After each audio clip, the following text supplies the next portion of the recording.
What's up? What's up? What's up? Another day, another dollar. Car got backed into today, so since my car actually got backed into, I'll probably lose some dollars because you know how that shit goes. Private property, blah blah blah blah. So I'll probably wind up having to pay a deductible, even though it was not my fault. Guess that's the way it goes.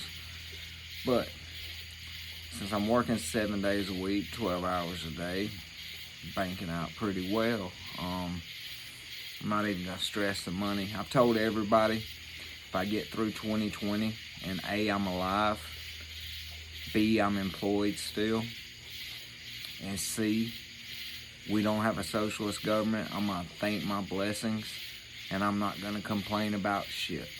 And that's the way I really feel about it. On to the point of tonight's video though, AOC made some really dumb comments. I mean, I do not understand how this woman got elected to begin with. I know that she was funded by George Soros, and I know she was handpicked to take that job, based not off of her achievements, because she was a bartender for Christ's sakes, but based off of a popularity thing. Basically, they said, we can take this person, we can mold them into this and get them a seat, and they will be very influential on Twitter, Facebook, things of that nature, even though she's a damn idiot. So her, and I'm gonna paraphrase here, I don't have the exact quotes in front of me, but basically what she's saying is the increased violence in New York is not because they are cutting police, demoralizing police, basically anything under that category. It is because, in her words, people are hungry and need to feed their children. These gangbangers that are committing this mess, they're not trying to feed their children, AOC. Wake up. I know you're a blithering idiot, and I've said it 1,000 times. You need to go back to serving shots and making sandwiches, because you are not smart at all. Your ignorance shows every time you open your mouth.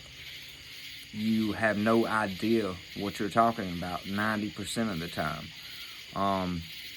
Which is why, obviously, with you being a big part of the Green New Deal, yeah, just try to destroy the country, why don't you?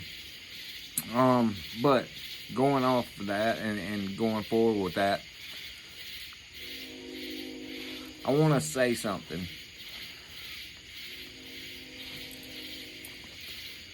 It doesn't matter if it's LA, Seattle, Portland, Chicago, New York City, Baltimore.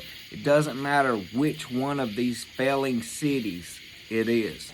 They're all Democrat stronghold, Democrat-ran cities. They have been Democrat-ran cities. It's not a new thing. If you look across the map, and we all know, I've done talked about this 1,000 times, I think Republicans are spineless and I think they're cowards. But if you look across the map, the Democratic policies are what is destroying these cities. Most of these cities were in trouble before COVID. Most of them had the highest tax rates in the country. They had the strictest gun laws in the country. And they're still broke. So you got the highest tax rates in the country, but you can't balance your books, even though you're taking all that money off the American working class. There's a problem there. There's a huge problem there. It's your social programs. It's the fact that you don't believe that everybody should have to go to work and make their own living.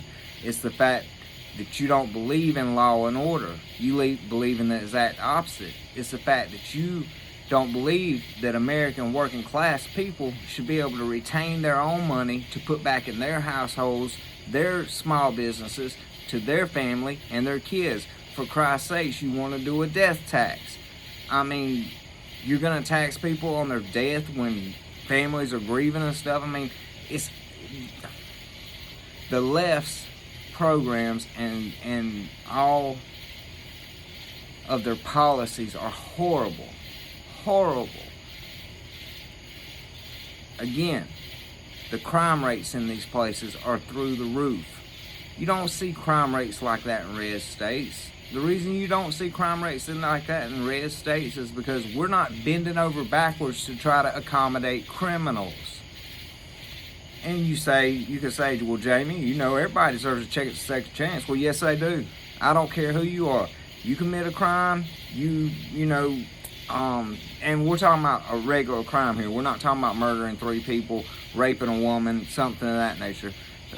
Doing something to a child. I believe if you do something to a child, you should be killed that day as soon as your trial's over. We shouldn't even wait to carry out that execution. You don't deserve to live after you do something to a child. But I digress from that. What I will say is this. You cannot expect criminals to follow the law. Therefore, when you have the strictest gun laws in the country, the strictest, everyday, law-abiding, working-class citizens cannot defend themselves. It's a free-for-all for criminals. And if you're stupid enough to think different and you keep voting these lunatics into power, it's your own fault when violent crime happens to you. Because if you didn't vote these lunatics in power, you wouldn't have these dumbass gun laws. And like where I live, if someone did attempt to do something, you would have the means to defend yourself. Now, that being said, that's not as far as they go. They don't just make the strictest gun laws in the country. They say, all right, well, we're going to tax the shit out of these people where they basically can't afford to live. Even though they make good money, we're taxing them, we're taking it, and we're just blowing it. You can't do that either. Working class Americans should not have everything they make stripped away from them for others who do not make it. It's not right.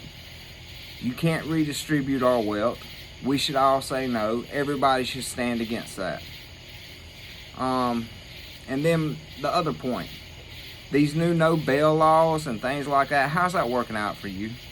It's not working out good, obviously, because you've got criminals, career criminals, 9, 10, 11 felony convictions. They go commit a crime, they get caught. As soon as the paperwork's done, they're kicked back out. After they get kicked back out, they're right back out there committing more crimes. These are career criminals. And we somehow think and believe that they're not going to commit more crimes. Well, we don't. People with common sense don't. These Democrats, that's what they believe. And then they blame it on everything in the world. They blame the reason they're committing crimes is oppression. The reason they're committing crimes is, their mama didn't hold them enough. Their daddy wasn't strict enough on them. Maybe. All that may be true. But they have a moral compass in them that guides them. They know right from wrong. And unless they're so slow that they can't comprehend right from wrong, I don't give a shit.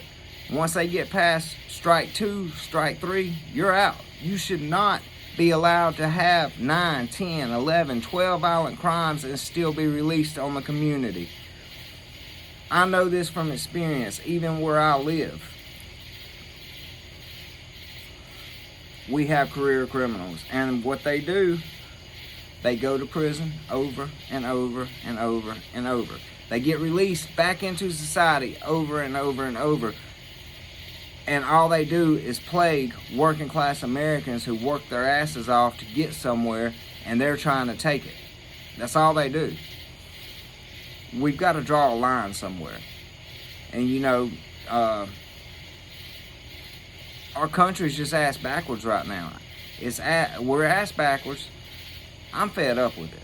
I can't say it any other way except I'm fed up with it. I am tired of hearing excuses made for these piece of shit individuals. I'm tired of it. Don't make excuses. If I was to go out there and do that, nobody's going to make an excuse for me. They're going to put my ass in prison. Quit making excuses for these people.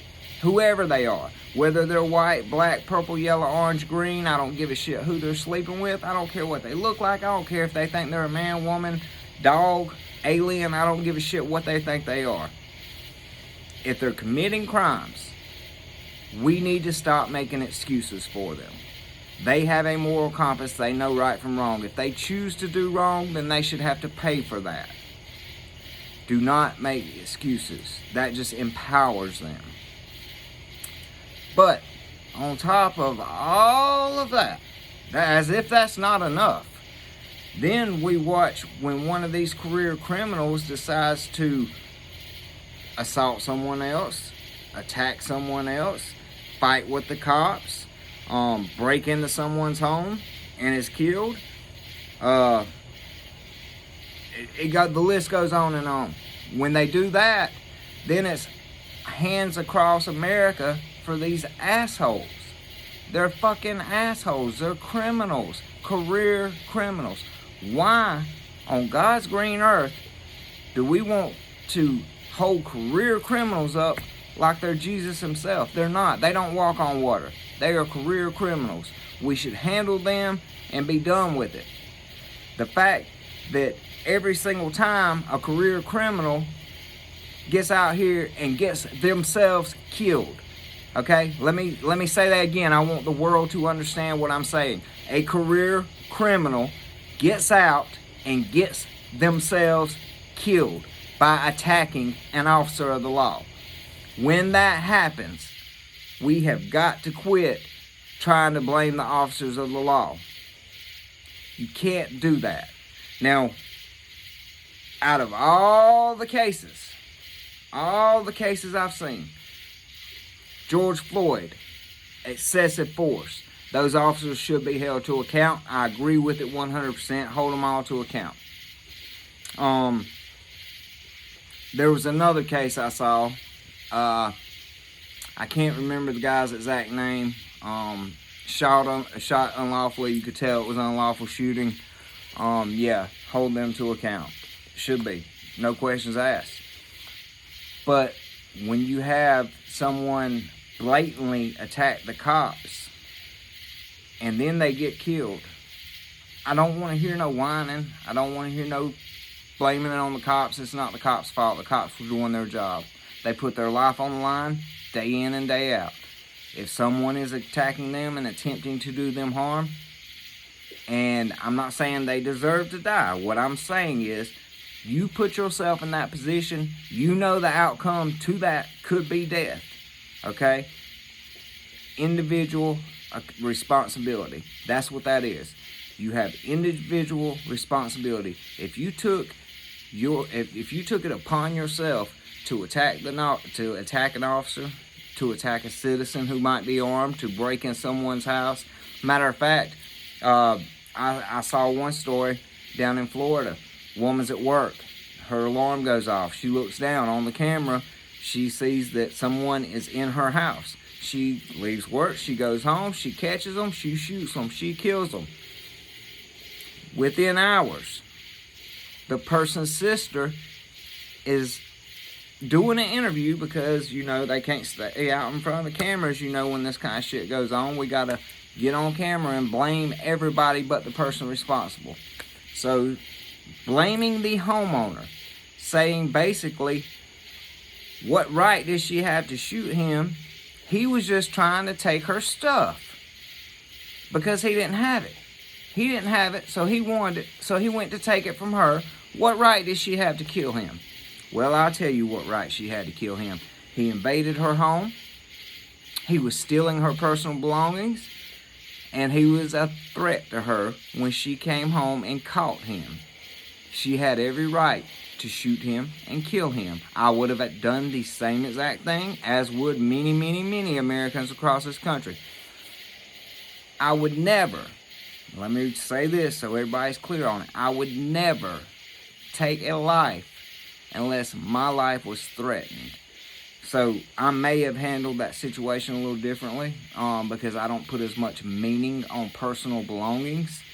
Unless they goes taking my guns, then I'm probably going to kill them.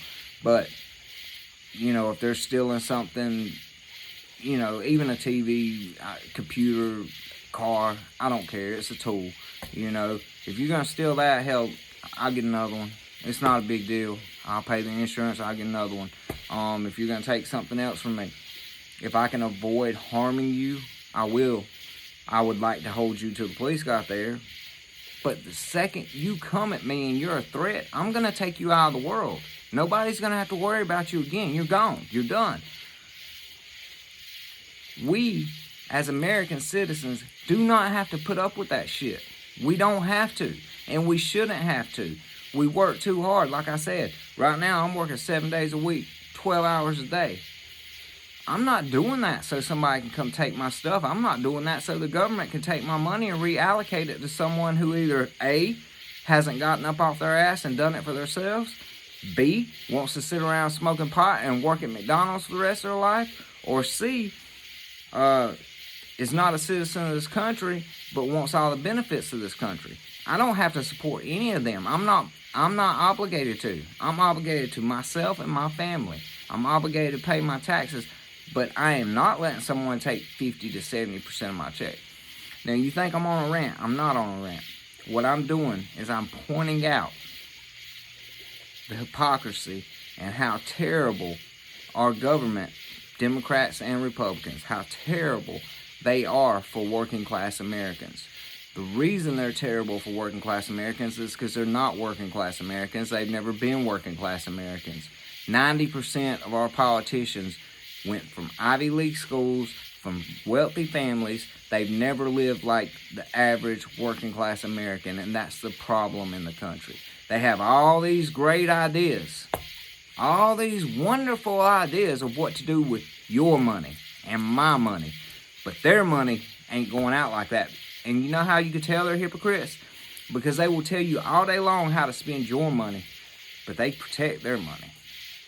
Now, if they were truly believers in what they say, they start giving away the millions they got. But they're not. They're not truly believers. They're hypocrites. They believe in a different set of rules for themselves than us. I'm fed up. I'm tired. I don't understand why working class Americans across this country can't see this, okay? I do not understand why people across this country are not smart enough to comprehend the fact that we are being taken advantage of. I don't see how people across this country can still fall for the same tactics that the Democratic Party's been doing for 160 years. Ever since they were the party of slavery, they've used the same tactics. Make someone an enemy by the color of their skin, divide and conquer. It's their playbook every time. Projection. Even though they're the racist, even though they're the extremists, they project it to the other person, to their opponent. They do a lot of projection. They have the same playbook time after time after time, again and again. And people continue to fall for it. Now, they either fall for it, A, because they've been brainwashed since their birth, or they fall for it, B, because they are not intelligent enough to think for themselves, so they just take in whatever bullshit is told to them. Either way, they're dragging the country down. They're dragging working class Americans down. Going forward, and I'm going to keep saying it, we have got to replace these Ivy League assholes that came from money and have never lived like us. We have got to replace them with everyday working class Americans who can go do the same job, if not better, way better than they do it, and actually know what it's like to be a working class American, to wonder about how you're going to pay this or how you're going to pay that, to wonder about how you're going to take care of your kids from time to time. It does all come down to individual responsibility. If you can't afford the kids, don't have the kids, point blank. But at the same time, everybody runs into a problem in life at some point where they need a little help, and it's not bad to get a hand when you need a hand. It's bad to always stand around with your hand out because you're too lazy to do it yourself. Our government preys on people like that. Our government preys on the fact that people are too lazy to do it for themselves.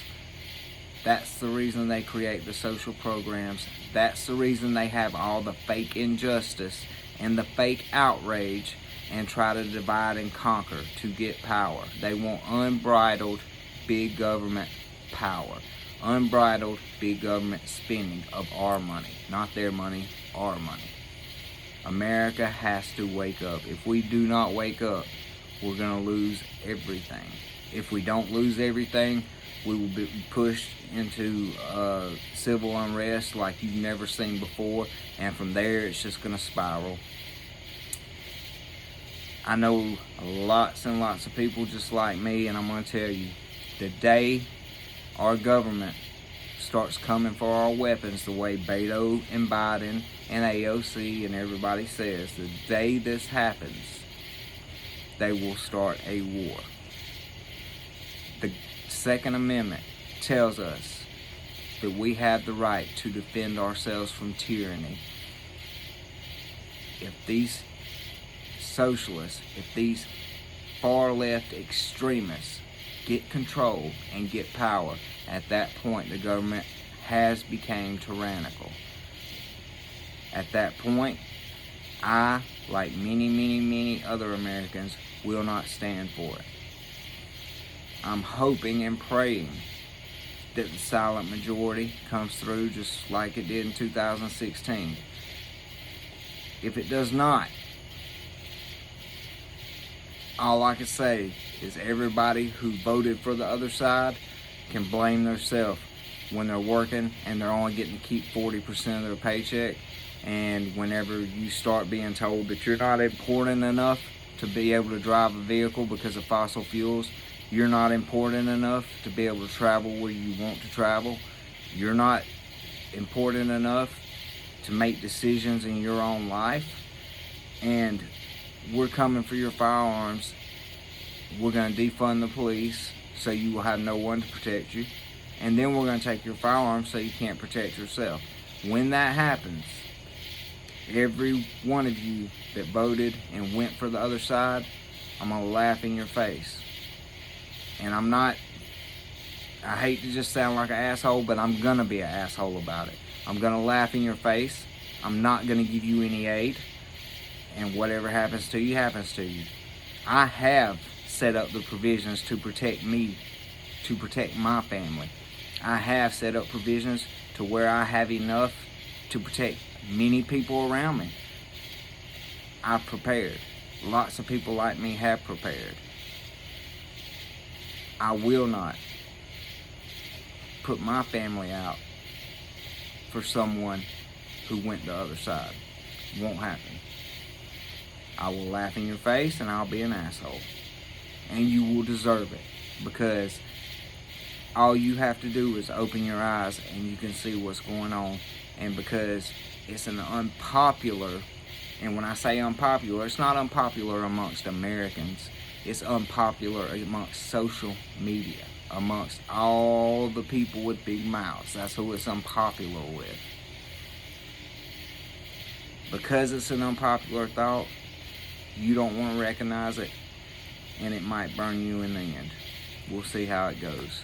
Hopefully the silent majority will do what they did in 2016. Hopefully we can put more conservatives in power, more real conservatives with a backbone, and more real conservatives on the Supreme Court, and try to level this out to where we can get back to the true goals of the United States, which is life, liberty, and the pursuit of happiness for every man, woman, and child who is a citizen. We can get back to having borders. We can get back to equality for everyone. When I say equality, I'm talking about in every shape, form, and fashion, from the time you're born to you're working your ass off, you get what you get in life, and and equal protection under the law. Every American deserves equal protection under the law. Right now, we don't have that. Right now, we have a two-party system depending on who you are, and it's getting so that it's dependent on not just who you are, but what you look like. That is the exact opposite of where this country should be going. I'm done for the night. Take it, leave it. I really don't give a shit. I'm going to keep saying it, and I'm hoping that I reach 3 people. If I reach 3 people, that's 3 people that can reach 3 other people. And it's all because I believe this is the greatest country on earth. And if we want to keep it that way, we've got to fight for it. And when I say fight, I'm not advocating for violence. I'm saying fight in the right ways, in the right channels, by expressing yourself. By when you hear something wrong, you say it's wrong. You don't just stand there like a coward and keep your mouth shut. You stand up for your beliefs. You don't get on your knees for a mob. You don't. That's what I mean whenever I say we have to fight for this country, or it will no longer be the greatest country in the world. I'm out of here. Got another 12-hour day tomorrow, so I'm hitting the bed.